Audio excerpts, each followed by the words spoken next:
And olsun dan yerine. And olsun bir 10 geceye.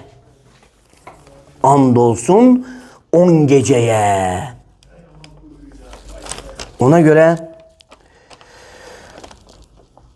İbn Abbas radıyallahu anhuma ve alimlerin çoxu, tefsir alimleri, hatta İbn Kəsir rahimehullah da bunu deyir ve sahih olan da budur ki,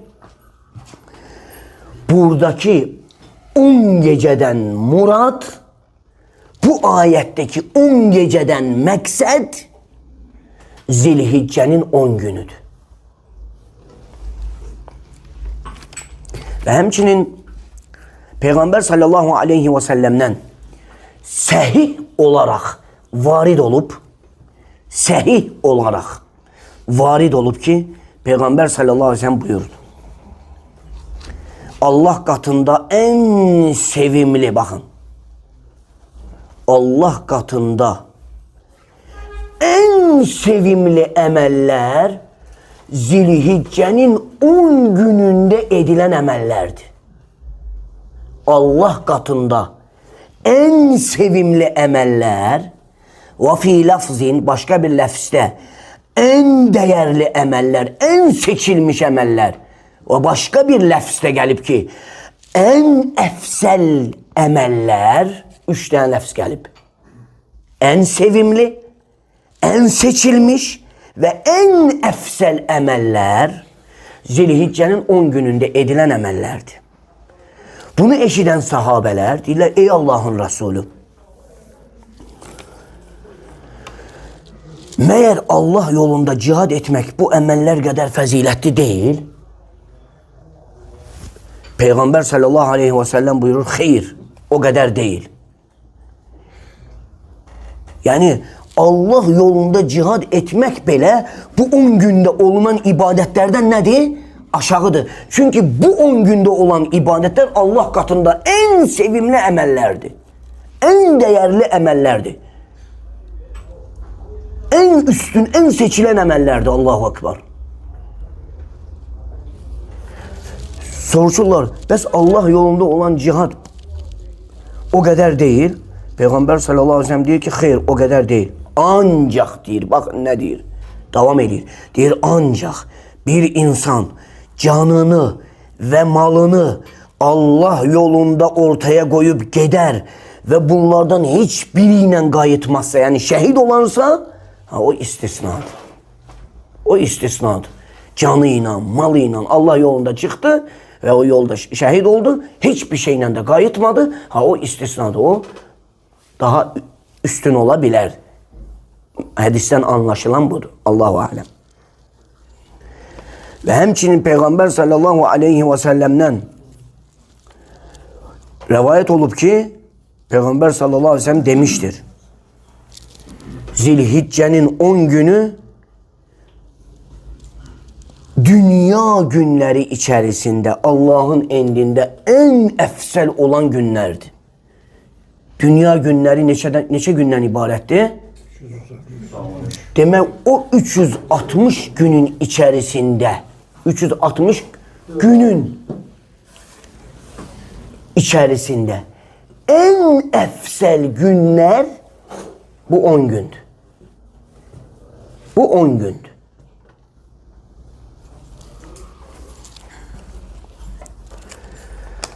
Ve ona göre bilmemiz lazımdı ki bu mevsim əzəmətli bir mevsimdi kardeşler. Zilhicce ayının girişi əzəmətli bir mevsimdi. Bu mevsimde gafil olmak olmaz. Qəflətdən ayılmaq vaxtıdır. Bu günlere kadar qəflətdə olmuşuq. Çok şey eşitmişik, çok şey dinlemişik, çok şey görmüşük. Ama eləməmişiksə, əməl etməmişiksə, en azından addım atmalıyıq, səy etməliyik. Bu 10 günü değerlendirək.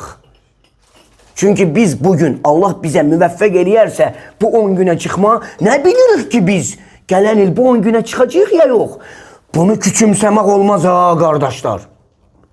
Bunu küçümsəmək olmaz. Əzəmətli tutmaq lazımdır. Riayət eləmək lazımdır. Çalışmaq lazım, səy göstərmək lazımdır. Can atmaq lazım, istəmək lazımdır. Addım atmaq lazımdır.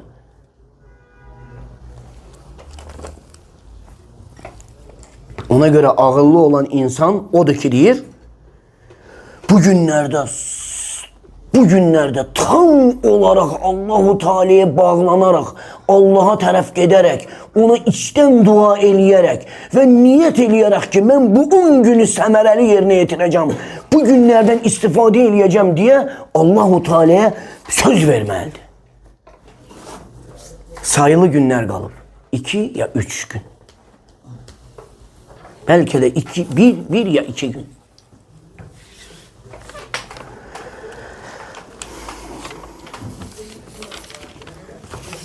Məsəl üçün, Assalamu aleykum ve rahmetullah demək, qardaşlar. Assalamu aleykum ve rahmetullah. Biz bilirik ki, salam üçün də savab gəlibdir. Bu 10 gün içerisinde Assalamu aleykum ve rahmetullahi ve berekatuhu demek başka günlerde salam vermekten daha efseldir. Bu ibadetlerden bir cüz'i bir tane misal. Assalamu aleykum ve rahmetullah demeyin bu 10 günde başka günlerde salam vermeyinden daha efseldir. Allahu Ekber.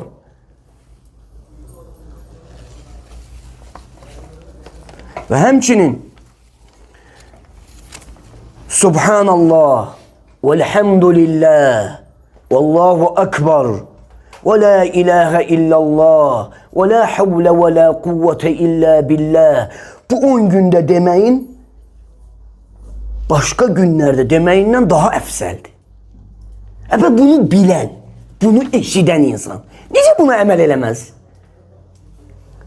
İstemez mi ki insan o günlerde o fəzilətləri, o əcirləri, o savabları qazansın? Sen ne bilirsən? Belki Allah-u Teala senin bu 10 günde etmiş olduğun əməllərin səbəbiylə belki sen Allah'a daha yakın olan kullardan olarsan, ibadetlerde sabit olarsan, imanda güçlü olarsan, itaatdə sabit olarsan, hayırlı insanlardan, hayırlı bendelerden olarsan, Allah'ın sevip razı kaldığı kullarından olarsan, niye itirməlidir ki insan bu fürsəti? Niye elinden kaçırmalıdır ki bu fürsəti göz göre? Göz göre bu fürsəti niye elinden kaçırmalıdır? Subhanallah. Sen ne bilirsen ki bu fürsət senin ayağına gelip müvəffəq olubsan, çıkıbsan bu yıl bu aya, bu günlere, bu mübarek günlere. Ne bilirsen geleni kalacaksan ya yok. Ve ağıllı insan ayağına gelen fürsəti değerlendirendi de. Vallahi dünyadan elimize bir fürsət düşse, bilsək ki o işte mənim xeyrim var. Vallahi o fürsəti biz kaçırmarıq. Niye? Onda babat pul var ki. Ama benim ayağıma ahiretimi kazanmak için, cehennemden kurtulmağım, cenneti kazanmağım için Allah-u Teala bana bu günleri müvəffəq edib, beni bu günlere çatdırıbdırsa, ay qul, ben seni bu günlere çatdırdım, çıkarttım. Emel eləmək sənədir, emel elə, kazan, xeyirleri kazan, ibadet elə, itaat elə. Asiliklerden uzak ol, haramlardan uzak ol, günahlardan uzak ol, haramlardan uzak ol. Hayırlı kullardan olasın. Niye eylemeyeyim?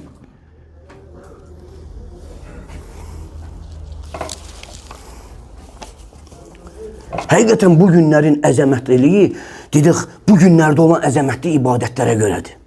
Subhanallah.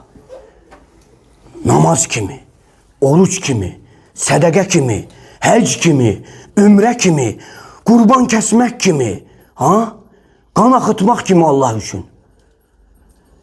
Həcdə olanlar həc əməlində, həc üçün qurban kəsmələri, həcdə olmayanlar oruç tutmaları, qurban kəsmələri, Allahu Akbar.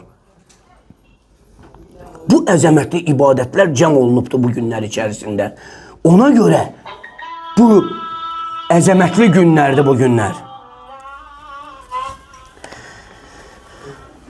Və həmçinin başqa Allahu Teala'ya yaxınlaşan ibadətləri etməsiyle insan neynir? Allahu Teala'ya yaxınlaşır. İnsan ömrü üçün bir fürsət təmsil edir bu günlər.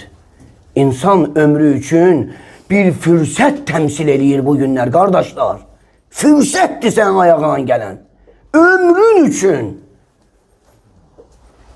Ola bilər ömrün dəyişsin, qardaş. Bəzi insanlarda bir xəstəlik var. Nədir o xəstəlik? O xəstəlik odur ki, sonra, sabah, bir aydan sonra, bir ildən sonra, 60'ıma çatanda, 50'me çatanda, 70'ime çatanda, hələ tezdir. Vaxt var, sağlamam, əlim qolum sağdır, gözüm görür, kulağım eşidir. Subhanallah. Kaş ki insan biləydi ki, bütün bu şeyler onun əleyhinə yazılır. Sen bugün sağsansa, bugün eşidirsən, görürsən, danışırsan, tutursan, gəzirsən, oturursan, durursan, yiyirsən, içirsən, her şey əladır, mükəmməldir. Sən də bilirsən, sabah sən görə biləcəksən, görə bilməyəcəksən, eşidə biləcəksən, eşidə bilməyəcəksən, danışa biləcəksən, danışa bilməyəcəksən, tuta biləcəksən, tuta bilməyəcəksən, yeriyə biləcəksən, yeriyə bilməyəcəksən, otura biləcəksən, otura bilməyəcəksən, hətta rahat yata biləcəksən, yata bilməyəcəksən, nə bilirsən? Nə bilirsən? Niye sabaha saxlayırsan? Bu bizim en büyük problemimizdir kardeşler. Ve bizim en büyük xəstəliyimizdir. Bizi xeyirlerden, ibadetlerden, itaətlerden alıkoyan, mani olan en büyük xəstəliyimiz odur sonra. Sonra xəstəliyi. Sonra eləyərəm. Hələ tezdir. Hələ tezdir. Subhanallah. Subhanallah. Ne kadar insanlar olup vallahi geçen yıl bizden beraber olup bu yıl bizden beraberdi, yok. Bu yıl bizden meçhide namaz kılır, yok. Yanımızda da yok. Hardadır? Allah-u Teala'nın rahmetine köçübler. Bu dünyadan ahiret yurduna köçübler. Subhanallah. İnşallah ki Allah'ın rahmetine köçübler. Bu dünyadan köçübler yani. Hardadılar? Yoktular. Ben ne bilirim biz sabah gelenle sabaha biz kalacağız ya kalmayacağız. Belki sabah da biz köçeceğiz bu dünyadan. Niye sen sonra edirsən? Niye sonraya saklayırsan?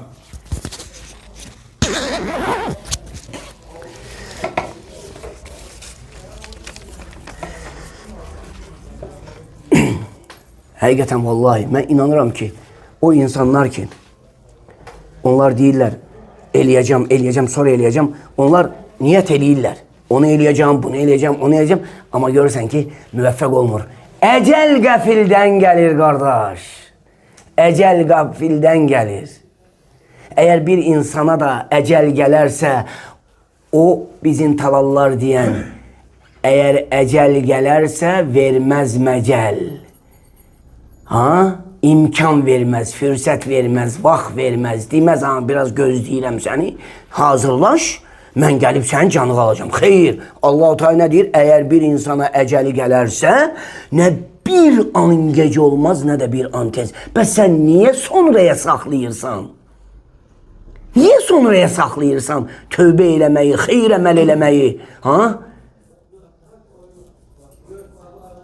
İbadet eləməyi, itaat eləməyi, Allah'a boyun əyməyi, Allah'a tərəf gəlməyi niyə sonraya saxlayırsan?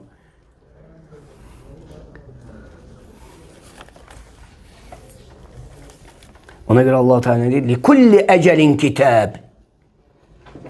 Her vaxtın deyir bir yazısı vardır. Ve hemçinin ne deyir? "Kullu nefsin zâiqatul mevt." Bütün canlı deyir ölümü dadacaq. Ölümdeki qəfildən gəlir. Niyet eləmişəm, sabah bunu eləyəcəm.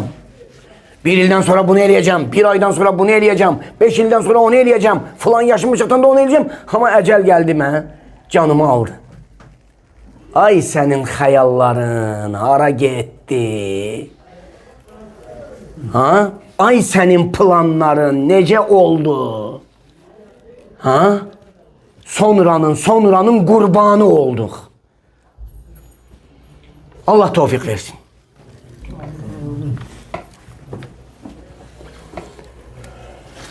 Eğer Allah-u Teala bir insanın ömrünü uzatmışsa gerek insan o ömrünü Allah-u Teala'ya ibadette, itaatte sərf eləsin. Ağıllı olan insan odur ki, ömrü uzun olan, əməli xeyirli, salih olan. Ne deyir Peygamber sallallahu aleyhi ve sellem? Deyir, en xeyirli insan ömrü uzun olup, əməli salih olandır. En şer insan odur deyir, ömrü uzun olsun, əməli neydi? Pis olsun. Ona göre kardeşler, Allah Teala bize bu fürsətləri, bu mövsümü veripse gerek bu mövsümden neyniyək? Biz layıqınca istifadə eləyək. Bu günlərdə, bu əzəmətli, mübarək, fəzilətli günlərdə olunan bəzi əməllər var. Əməllər çoxdur əslində. Bəzilərini qeyd eləyəcəyik. Biraz barizlərini. Birincisi namaz. Ümumiyyətlə Allah Subhanahu wa Taala hər bir müsəlmana gün ərzində 5 vaxt namazı neyləmiş? Fərz etmişdir. İnsan gərək o namazlarını vaxtı-vaxtında məsciddəki şihaylaqları məsciddə vaxtı-vaxtında əda etsinlər. Amma bizim buradan istədiyimiz odur ki, əlavə olaraq namazlar, nafilə namazları. Gərək insan bu günlərdə nafilə namazlarını çoxaltsın. Nafilə namazlarına diqqətli olsun. Nafilə namazlarına davamiyyətli olsun. Nafilə namazlarını yerinə yetirsin. Gece namazları olsun. Dəstəmaz sünnəti olsun. Duha namazı olsun. Ratibələr olsun. Ha? Və gərək nafilə namazlarında qorusun, artırsın.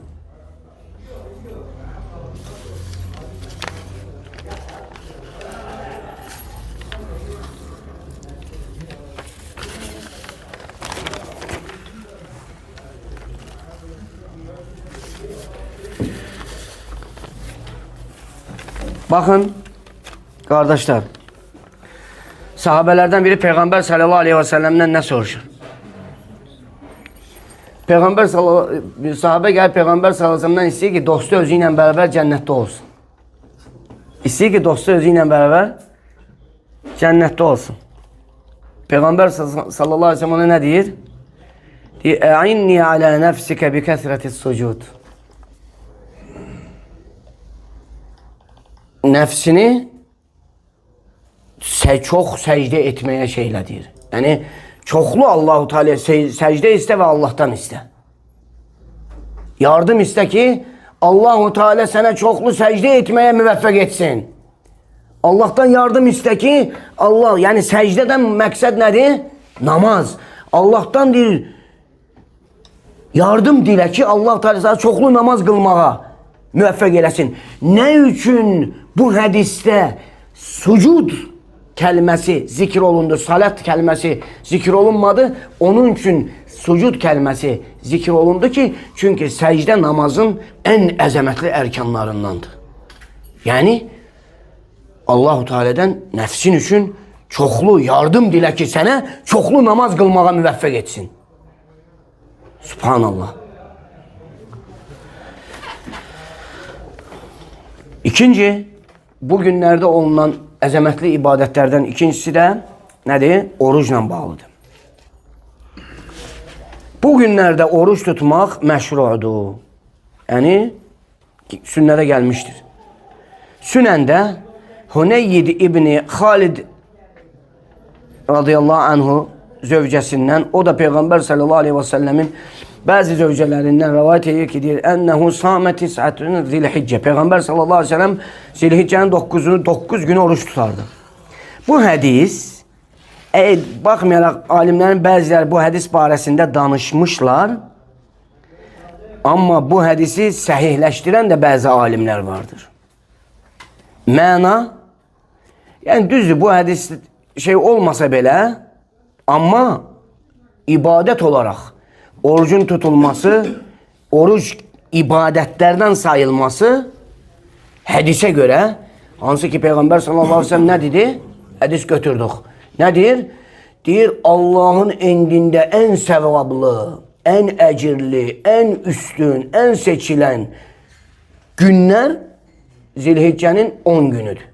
Ve o günlerde olunan ibadetler Allahu Teala en sevimli olan ibadetlerdir.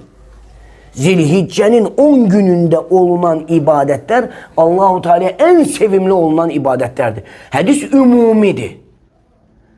İbadetler gelip yani orada olunan ibadetler ona oruç da dahildir.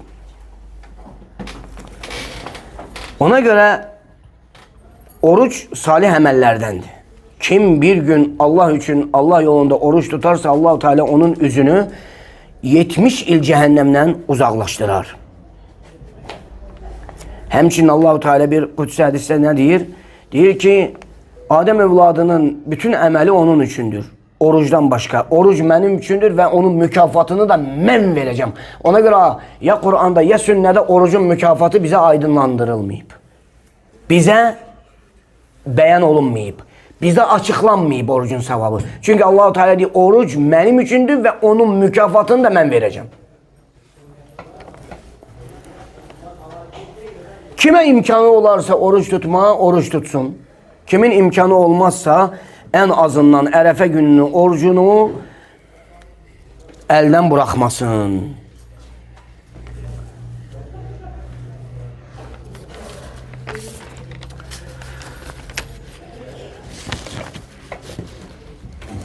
Üçüncü, bu günlerde olunan əzəmətli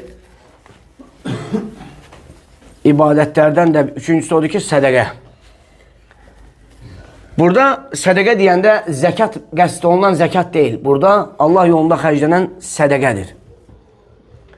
Zilhiccə ayında olunan sədəqə, verilən sədəqə başqa aylarda verilən, başqa günlərdə verilən sədəqələrdən qat-qat üstündür. Həmçinin sələf bu hədisə görə, yuxarıda keçdiyimiz hədisə görə və həmçinin sələflərdən Allah onlardan razı olsun, bu günlərin əzəmətini bildikləri üçün her gündelik bu günlerde sadaka vererdiler. Selefler gündelik sadaka vererdiler. Bu günlerin əzəmətini, üstünlüğünü bildikleri için. Ve bu günlerde sadaka vermeye can atardılar. İmkan taptıklarında imkanları oldukça sadaka vererdiler bu günlerde. Ve bugün de Allah-u Teala hamdolsun sadaka etmenin yolları bize asanlaştırıp. Sadaka grupları var. Ben sadaka verəsi insanlar tanıyırıq. Elhamdülillah. Sədəqə qruplarına vermək istəməsək də ehtiyac sahiblərini bilirik. Allah'ın izni onlara verə bilərik. O gün hələ o gün gəlməyibdir ki, əlimizdə sədəqə ilə dolaşacağıq, kimə verdiğimi, kimə verim deyə adam tapmayacaq. Hələ o gün gəlib çatmayıb. Nə qədər ki, sədəqə verəcək adam tapırıq, çalışıb sədəqə vermək lazımdır. Çünki bir gün o gün gələcək ki, insan əlində sədəqə ilə sədəqə verməyə insan axtarıb tapa bilməyəcək. Subhanallah. Vay o gündən.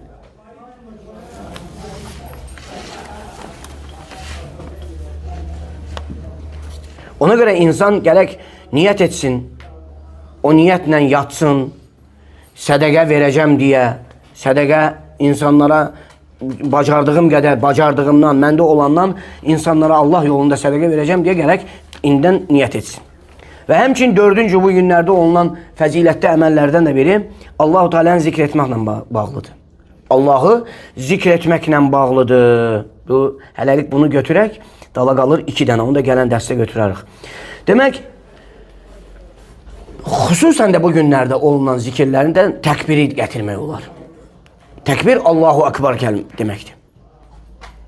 Necə ki, bizə bu gizlin deyil ki, həqiqətən təkbir Zilhiccənin girişi ilə nədir? Sünnətdir. Zilhiccənin girməsi ilə deyilməsi sünnətdir.